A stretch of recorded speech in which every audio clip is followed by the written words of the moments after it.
দিনটি হচ্ছে 14ই November. 14ই November হচ্ছে আমার বার্থডে। তাই সকাল সকাল আমি আর আমার বেস্ট ফ্রেন্ড চলে যাই আমাদের কোচবিহার মদনমোহন বাড়িতে পুজো দিতে। আর এখন তো রাসমেলা চলছে, তাই প্রথমেই গিয়ে আমরা রাস ঘুরিয়ে নিই, তারপর ভোগটা দিয়ে আমরা আশেপাশে একটু ঘুরছিলাম। এখন রাসমেলা, তাই এরকম সুন্দর সুন্দর আর্ট সাজিয়ে রেখেছে, সেগুলোই দেখছিলাম। তারপর আমাদের অঞ্জলি কমপ্লিট হয়ে যায়, আর যত বেলা হচ্ছিলো তত বেশি ভিড় হচ্ছিলো। দেখো এখানে কত সুন্দর সুন্দর আর্ট, কত সুন্দর সুন্দর হাতের কাজ এখানে সাজিয়ে রেখেছে, তো সেগুলোই দেখছিলাম। প্রত্যেকবারই রাখে, প্রত্যেকবারই নতুন নতুন হাতের কাজ, তো ভালো লাগে এগুলো দেখে।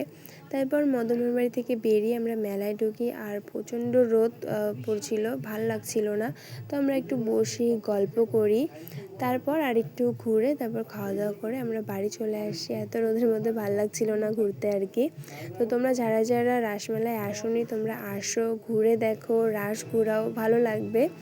তারপর রাত্রে আমি, বাবা, মা, দিদি এই সবার সাথে মিলে আমার বার্থডে কেক কাটিং করি, সবাইকে কেক খাইয়ে দিই।